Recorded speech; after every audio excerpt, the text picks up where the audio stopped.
Be they made of clay, porcelain, or paper, for religious purposes or childhood amusement, as long as humans have existed, so have dolls. But everything changed with Barbie.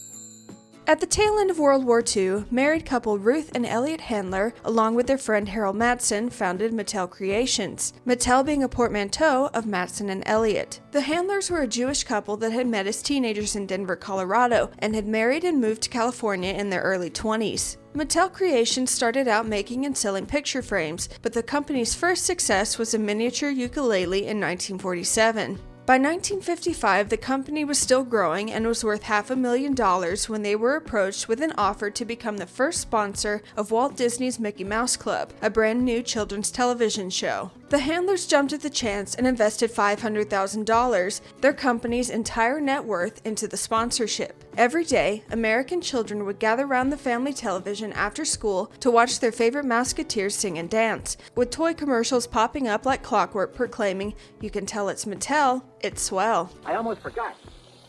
Be sure to see the Mouseketeer Jr. too. Just turn the crank and it plays the Mouseketeer theme song. The Mouseketeer Jr. is only $1.80. Be sure to look for this label, gang. You can tell it's Mattel. It's swell. The idea of advertising toys to children rather than their parents was, at the time, a novel one, and the Handlers' gamble paid off. Soon, Mattel was inundated with orders. While Mattel was busy manufacturing musical toys, magic 8-balls, and rockets, back at home, little Barbara Handler, Ruth and Elliot's daughter, preferred the company of dolls. However, Ruth took notice that Barbara tended to gravitate more toward paper dolls rather than the three-dimensional baby dolls that were available at the time. Ruth realized there was a gap in the market. Little girls who didn't want to play as mothers, but wanted to live vicariously through a tiny teenage fashionista. Ruth presented her idea to her husband and the engineers at Mattel, but was immediately met with criticism. No mother, they said, would buy their little girls a doll with breasts. Besides, creating a doll with Ruth's specifications, an adult figure plastic doll with makeup, fingernail polish, coiffed hair, and well-made clothes was just not feasible. Thousands of miles away, a little lady named Lily would prove them wrong. The year is 1952, and Bild Zeitung, a Hamburg tabloid, had a space in their paper. A column had been pulled, and cartoonist Reinhard Buthian had been asked to create a comic to fill the gap. Reinhard came up with Lily, a buxom babe with attitude. The cartoon proved popular and became a regular staple of the paper. The character was such a smash that Lily the drawing was turned into an 11.5-inch plastic platinum blonde bombshell. The doll was a novelty item, a gag gift sold in tobacco shops with grown men as the target market. Again, Lily became a hit. The Handlers went on a 6-week tour of Europe in 1956, and it was on this trip that Ruth encountered Lily. Ruth, with Barbara in tow, had popped into a local store in Switzerland and spotted the doll. To Ruth, Lily was proof that despite the naysayers, her idea could be realized. After years of development, Barbie made her grand entrance at the 1959 American Toy Fair in New York City. Although striking with her now toned-down facial features and body-hugging black and white swimsuit, she was met with a lukewarm response. Buyers agreed to put Barbie in their store, but weren't too optimistic that she would sell well, so they bought limited stock. That spring marked Barbie's first appearance on television. The doll was sold at the price of $3, with an array of exquisite little outfits available for purchase for up to $1.50 apiece. Barbie, you're beautiful. You make me feel my Barbie doll is really real. Barbie dressed for swimmin' fun is only $3. Barbie, beautiful Barbie, I'll make believe that I am you. You can tell it's Mattel. It's swell.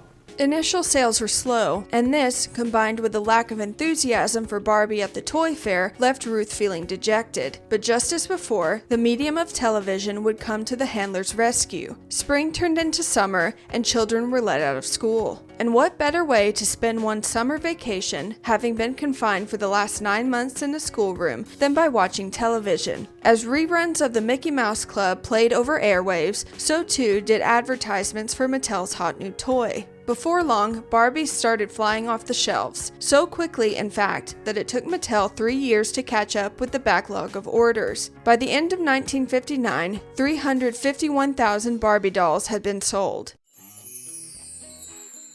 When Barbie was first introduced in 1959, her first job was as a teenage fashion model. By 1960, she would add fashion designer to her resume, followed by flight attendant, registered nurse, and ballerina the following year. One career that would have been especially useful for Barbie at this time was lawyer. The manufacturers of the Bill Lilly doll sued Mattel for copyright infringement, saying that Barbie was an outright copy of Lilly. Both parties ended up settling out of court in 1963, and Mattel smartly acquired the Bill Lilly patent in 1964. In the early 60s, Barbie had it all: looks, beautiful clothes, and successful careers. The only thing she lacked was a significant other. Mattel had been reluctant to make a boy doll, but consumers demanded a steady beau for their favorite girl. So, 2 years later, Ken was created. Just as Barbie was named after the handler's daughter, Ken was named after their son.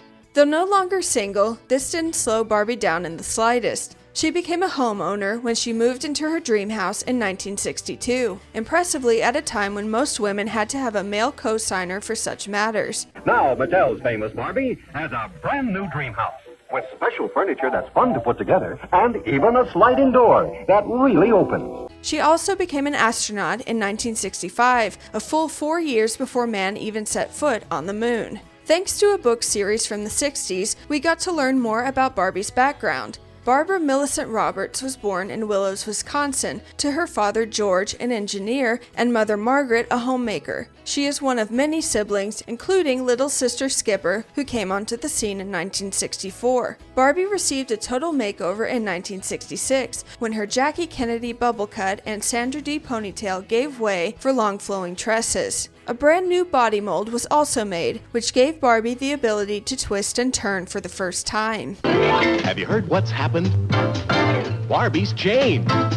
Best of all, the biggest news of all is the way Barbie moves. The new Barbie twists. The new Barbie turns. Wouldn't you like the new Barbie? By the end of the decade, Barbie had her siblings, boyfriend Ken, and best friend Midge. Francie was added to the roster in 1966, which led to a spin-off Francie called Colored Francie, a name that admittedly did not age well, which featured the first doll in the Mattel Barbie line to have a dark complexion. However, because the doll was created with the original Francie mold, she lacked African American features. So, a new friend, Christy, was created and is considered by most collectors to be Mattel's first black doll. Ruth's brainchild continued to be a massive success, and Mattel's greatest product. So much so that by 1968, sales of the Barbie doll had reached $500 million in earnings. The 60s came to a close, and keeping up with the times, Barbie changed again. No longer just a glamour girl, Malibu Barbie, with her minimal makeup, sun-kissed skin, and long flowing hair, echoed an effortlessly cool California girl look. Another milestone was reached when, for the first time, Barbie's eyes were painted looking straight ahead, instead of downcast or tilted off to the side. Barbie's future was bright, and she wanted to look at it head on. Over 10 years after becoming a nurse, Barbie completed her medical degree in 1973. By 1976, Barbie figured she had earned a night out and returned to her glamorous roots. Pulling a pink dress and feather boa from her ever-expanding wardrobe, she was ready to dance the night away under the disco ball. Things, however, were not all fun and games at Mattel. Times were changing, and 1972 saw a $29.9 million loss for the company and was at an even greater loss the next year. Mattel stock plummeted, and its shareholders filed class action lawsuits. The Securities and Exchange Commission, or the SEC, conducted an investigation into Mattel and found that the company had inflated their sales and made false reports to the SEC. As the head of the company, Ruth took the hit and was forced to resign resign as president. She was then indicted in 1978 for falsifying financial records, to which she pleaded no contest. Now retired and at low ebb, Ruth shook the dust off her feet and went on to create an innovative breast prosthesis for breast cancer survivors. She herself had suffered through breast cancer, which resulted in a double mastectomy, and had struggled to find an adequate prosthesis. In creating the Nearly Me line of prosthetics, Ruth aimed to return dignity and self-esteem to her female customers. At the turn of the decade, Mattel decided it was time for a change. No longer regulated to just friends of Barbie, Mattel created and released a black Barbie, complete with flawless dark skin, sparkly couture gown, and textured hair. The 80s were a far cry from the world Barbie had been born into in the late 50s. Hair was big, shoulders were padded, and women, no longer relegated to just the typing pool, were becoming executives. So it came as no surprise when Barbie herself showed the world she too could have it all. Clad in a svelte pink power suit, attaché bag, and cell phone placed firmly in hand, Barbie was ready to conquer the corporate world.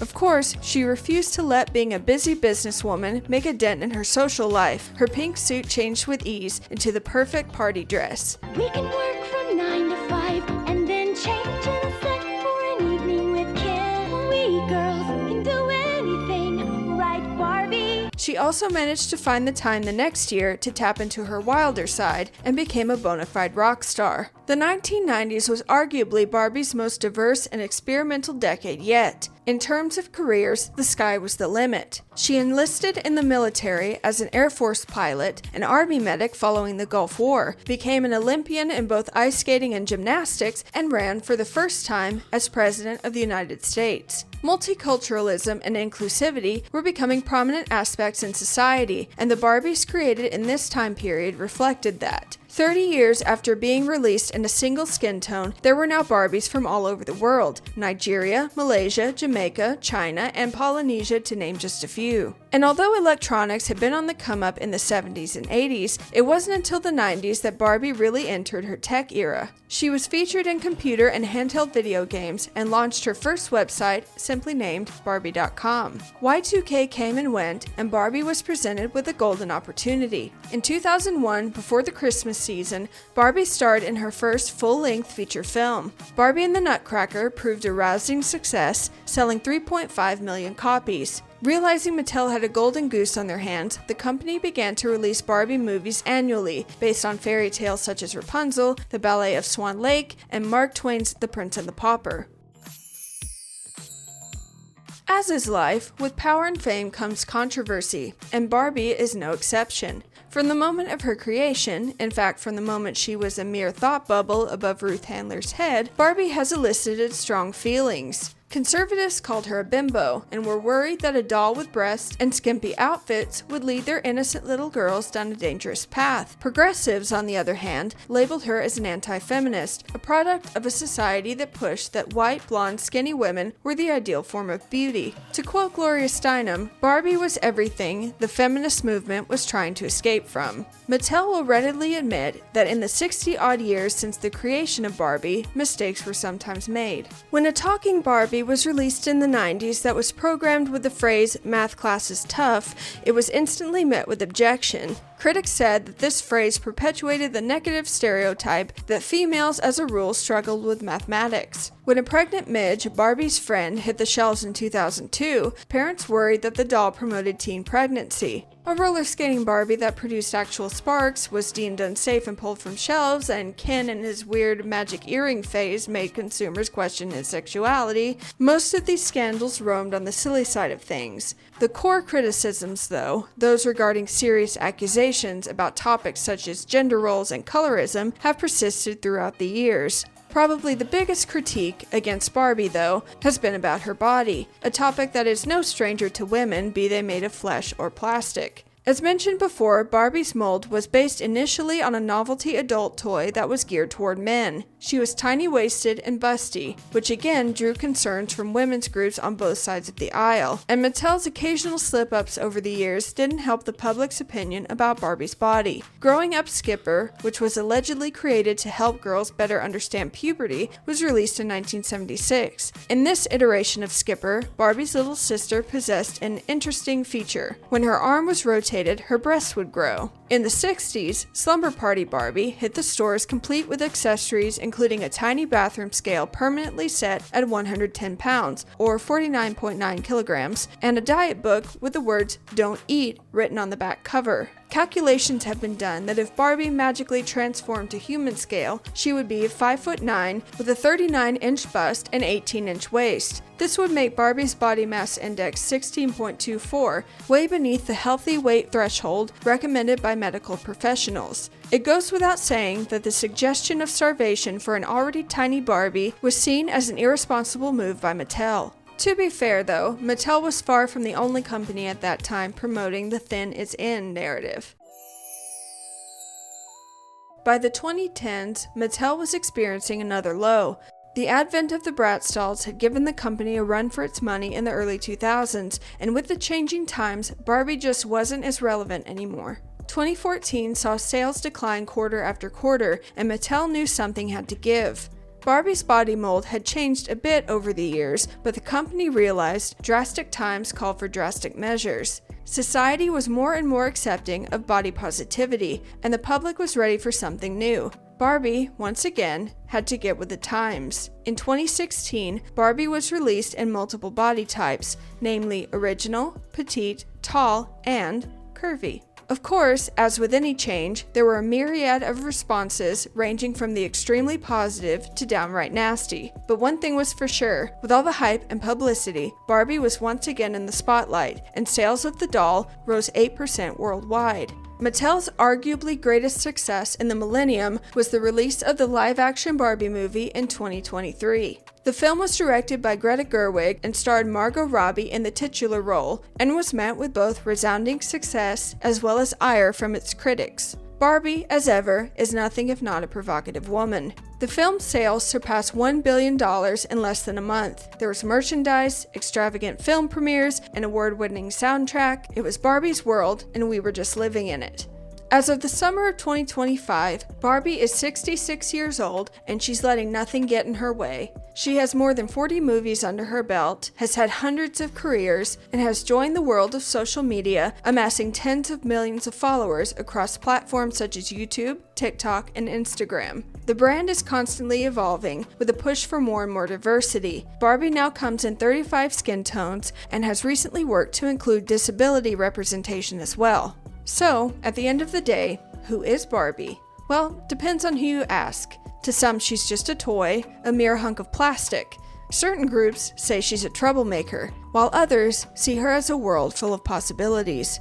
According to Ruth Handler, quote, "My whole philosophy of Barbie was that through the doll, the little girl could be anything she wanted to be. Barbie always represented that a woman had choices," end quote. So, who is she? Simple.